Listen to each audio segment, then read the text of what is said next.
And now, the moment you've all been waiting for. I would like to welcome a legendary actor, producer, director, and of course, host, LeVar Burton.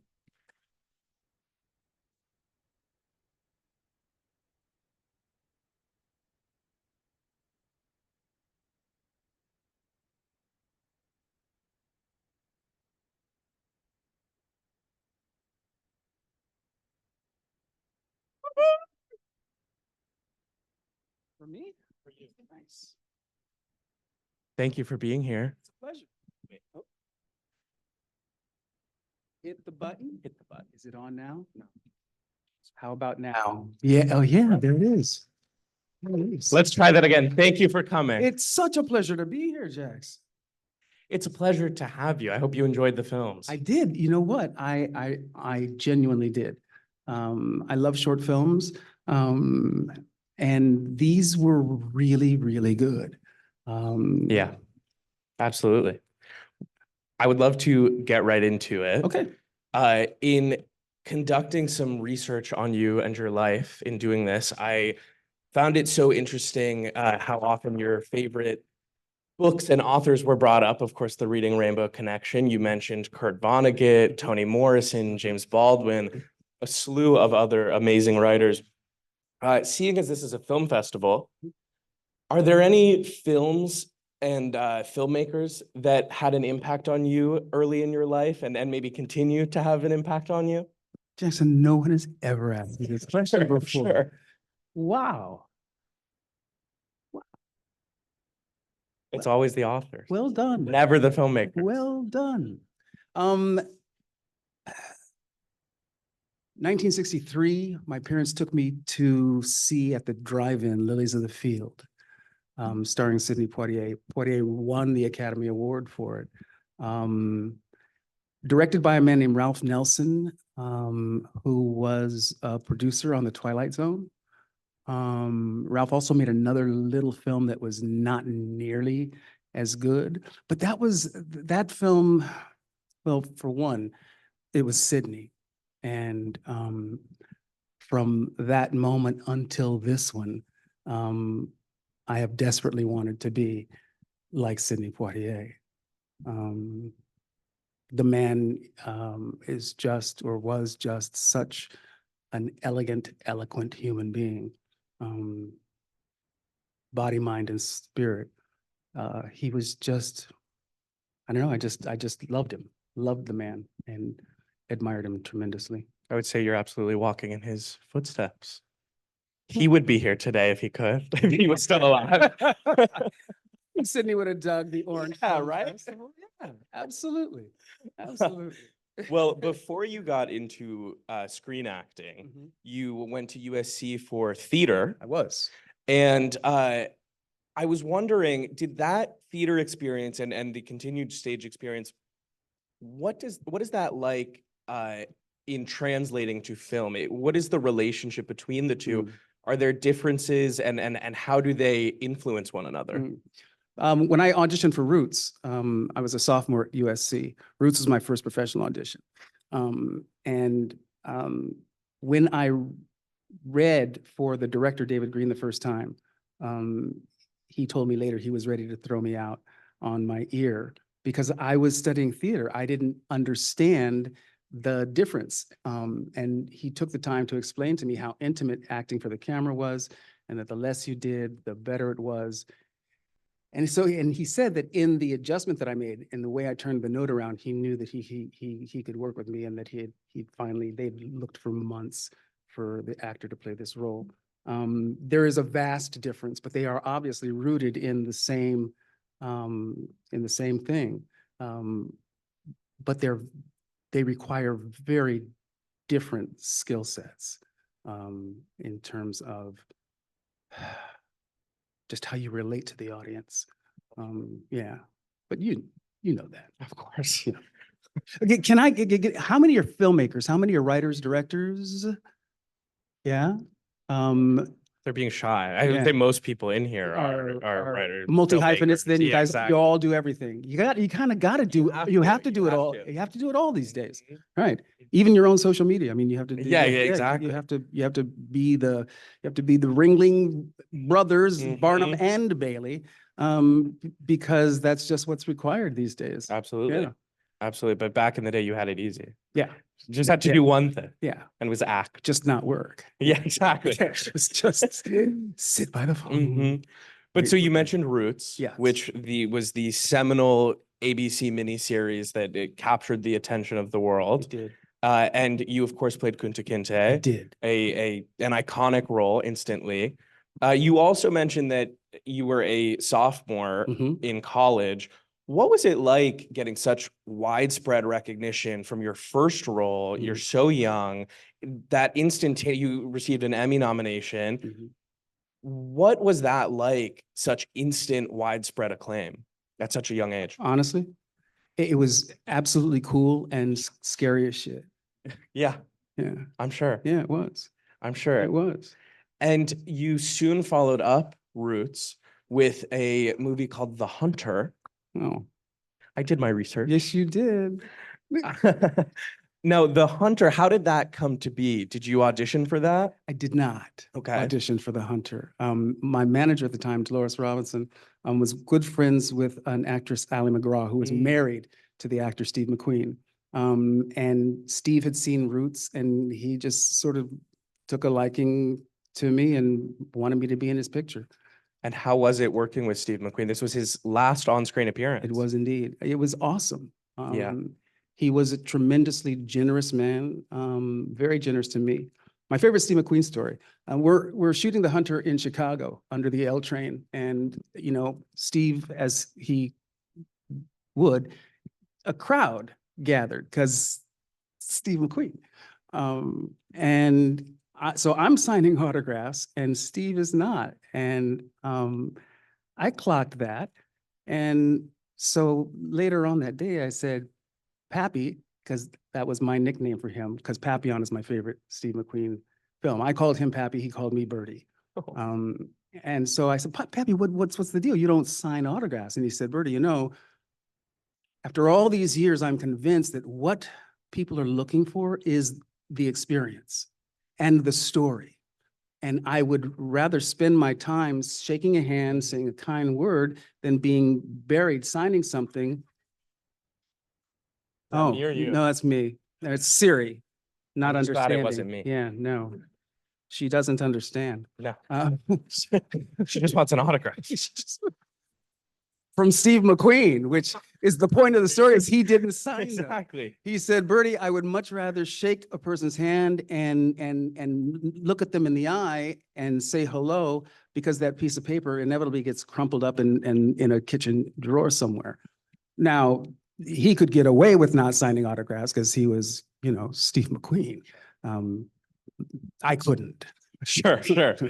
And after The Hunter, or around the same time, you step into Reading Rainbow, which was an iconic series and an educational program. Let's hear it for Reading Rainbow. Fans. But you know what? Before we talk about Reading Rainbow, I want to talk about Rebop.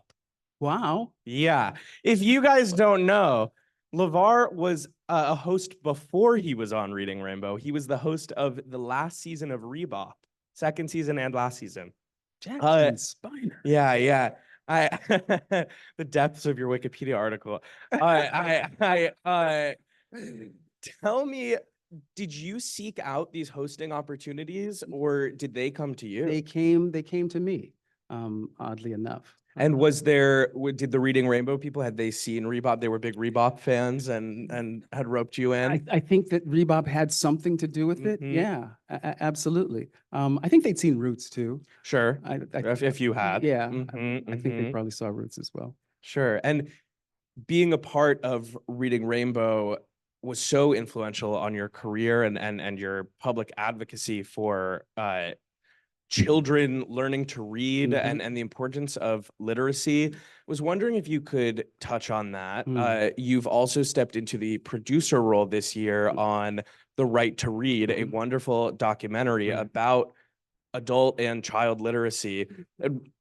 Could you tell us a little bit about, was that always a passion for you, or did that come about through reading Rainbow? The doc? Sorry, your passion for My passion for reading and for literature and the written word all comes from my mother, Irma Jean Christian. Whenever I have the opportunity to speak my mother's name, especially in public, I do. Irma Jean Christian was my mother's name. I am my mother's son. I am in large measure the man that I am because she was the woman that she was. She was an English teacher. First person in her family to go to college, graduate from college. She graduated from Philander Smith, an historically Black college in Arkansas. Her first degree was in English language literature. In Irma Jean's house, you either read a book or you got hit in the head with one. But you were going to have an encounter with the written word. You feel me? My mom not only read to me and my sisters when we were kids, she read in front of us. My mother was a voracious reader, Jackson. She always had at least 2, sometimes 3 books going for her own enjoyment. She just read for pleasure. That's amazing. Yeah.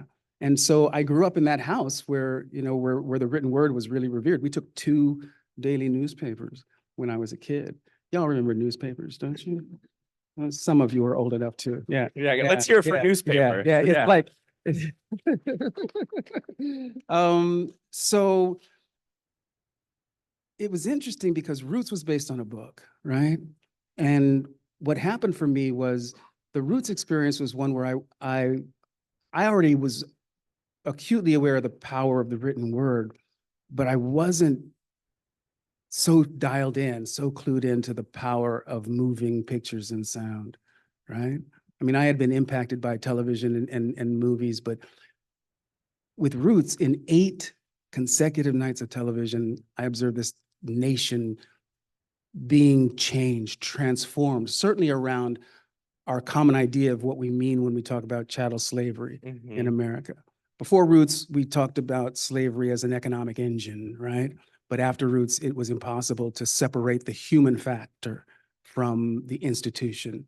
And that was powerful.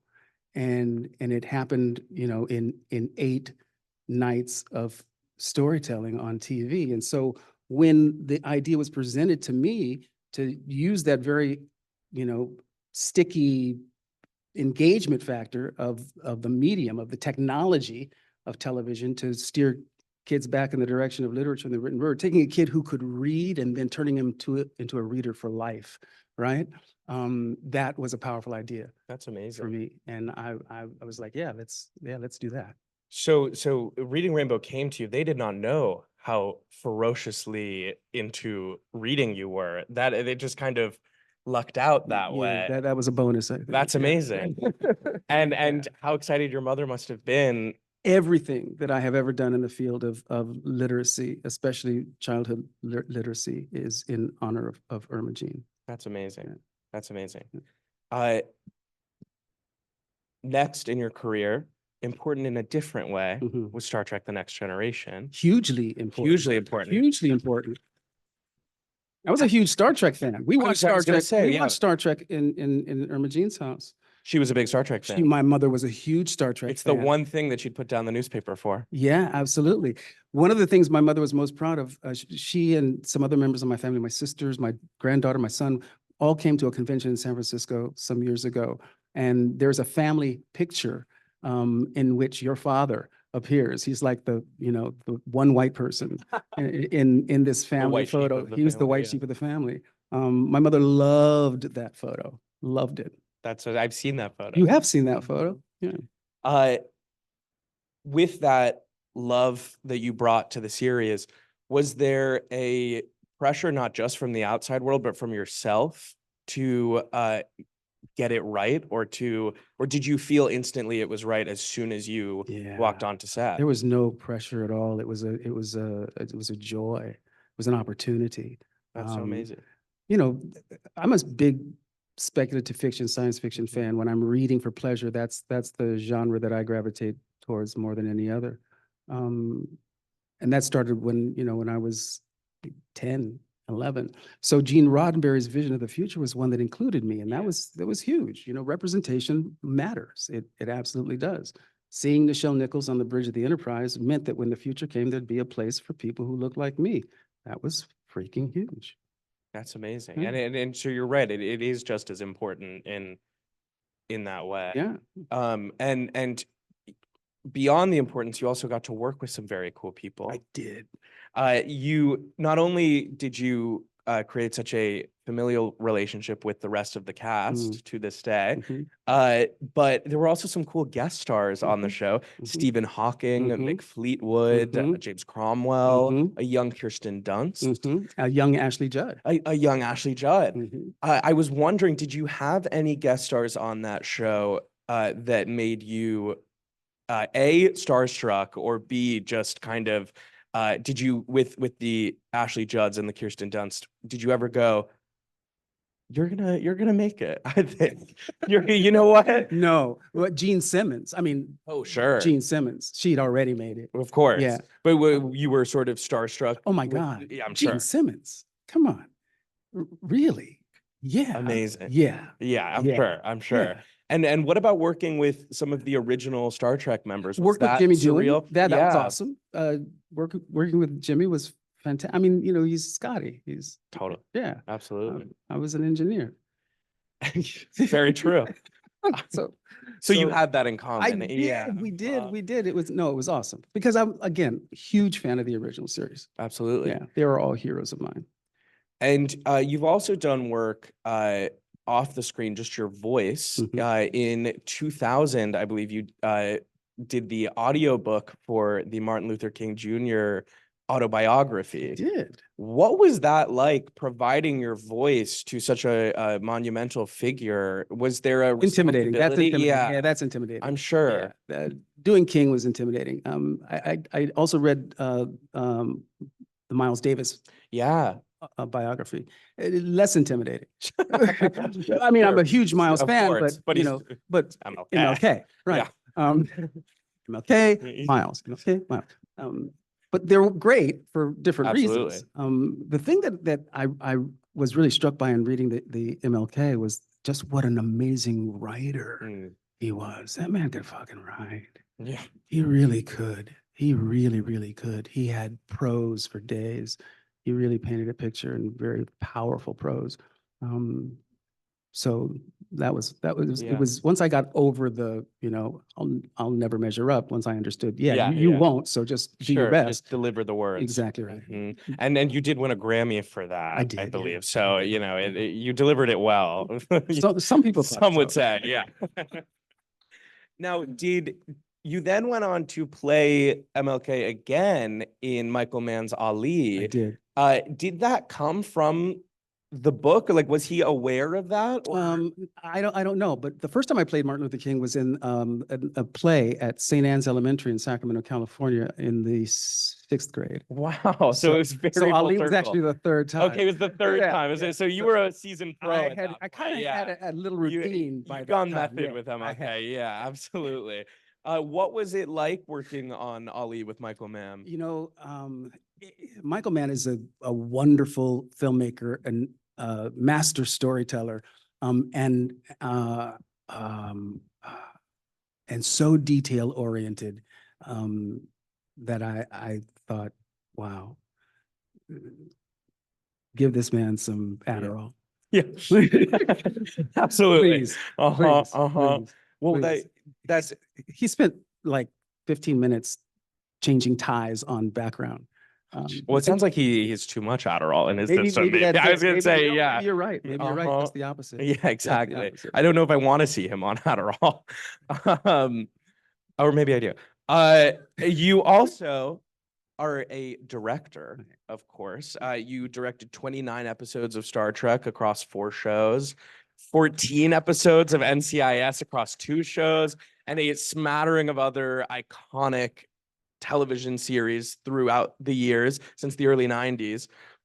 What is it like going from actor to director? Do you feel that you are able to communicate with the actors in a different way? I advise anyone who wants to direct actors to take an acting class, at least one, so that you actually understand the process, and you will have at least then a language in common. with actors. And have you found that your directing work has influenced your acting work?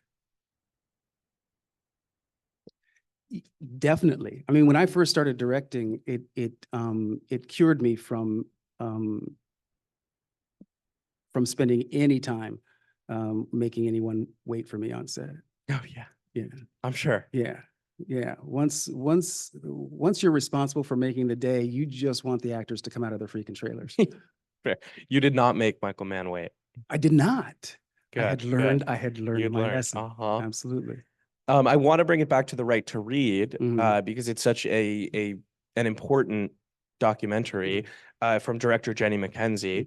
Mhm. When in the project did you get involved? I saw a rough cut before they were finished and signed on immediately. The documentary posits literacy as a civil right and highlights the fact that 25 years ago, we abandoned a scientific approach to teaching reading instruction to children in favor of something called whole language, which basically is a system that posits if you immerse a child in a world of words, they will just pick reading up.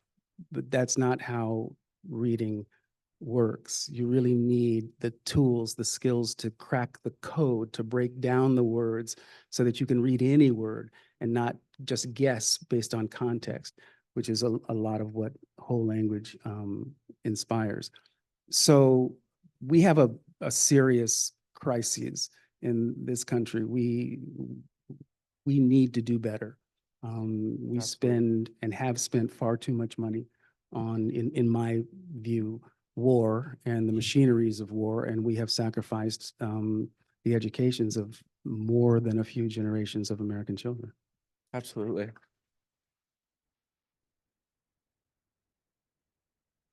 And it doesn't need to be that way. No. You know, so in these cases, it's incumbent upon, those who feel moved to get involved and, pick up the mantle and try and move the needle. Absolutely. Mm. And I believe there will be not here, but in California, a screening of The Right to Read on Juneteenth. So go to the website. I believe it's just righttoread.com and look into that because I know I'm very excited to see it as well. It's sort of doing a roadshow It is. release right now. Yep. So see it when you can. On that similar note about reading being a civil right, Mhm. can you speak to the importance of children being exposed to art at a young age? Mhm. Again, there's we don't teach music in schools anymore. We sort of got rid of all of the music instruction and education. Um, a society without an emphasis on art is only left with politics to entertain itself, and we see how that's going. Absolutely. Art is really essential to the human soul, and absent art, we focus on, we invent things to and imbue them with value artificially. Absolutely. Art has value because it is. Yeah, Yeah. absolutely. That's so well said, and I think it is so wonderful when events like this happen, where just artists can all come together and people who appreciate art, because you can really feel the love and the creativity and the importance Especially of. in a house like this, right? Isn't it the Because best? it's like it's designed for people to gather together, sit in the dark, and watch film Absolutely. on the big screen with lovely sound. It's the best. It is. It's awesome. Yeah. I'll come back here. for Yeah, this. anytime. Long live the Frida and her eyebrows. But you didn't need that. Don't need question. that one. Yeah, Nah. exactly. That was all. You already asked that. Yeah, exactly. Exactly. Now, just to wrap up, Mm. do you have any last advice for these student filmmakers in the room who are either in the midst of college or exiting college and about to experience the real world for the first time? What final advice would you give them?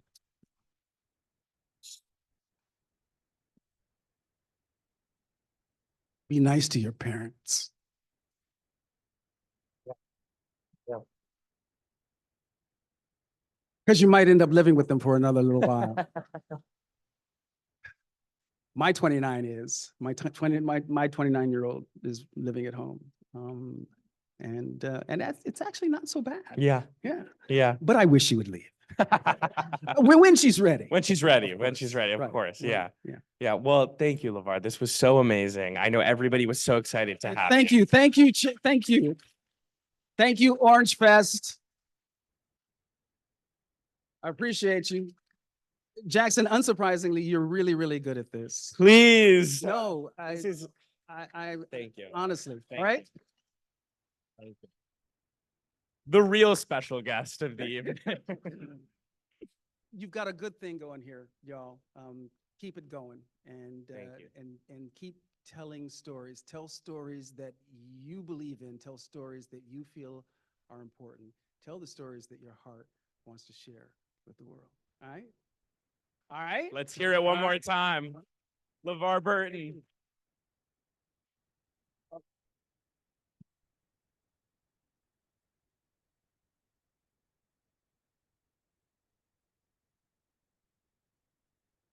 Just kidding. That was amazing. LeVar, let's hear it one more time. That was incredible. And thank you to your support. Thank you all for your support. This was such a wonderful event. Year 2 couldn't have gone any better. And I will see each and every one of you at year 3, right? Thank you. Thank you. Let's hear it one more time for the Orange Film Fest team. If you could all come to the stage. Anyone who worked on this in any small part, get up here. Let's hear it for the Orange Film Fest team. Thank you again for everyone who came out. Thank you to all our sponsors. Thank you to the Frida, and one hell of an event. Thank you to all the filmmakers, and we can't wait for year 2. Thank you so much. And year 3, this is going to be great. Thank you so much, guys. Have a great weekend.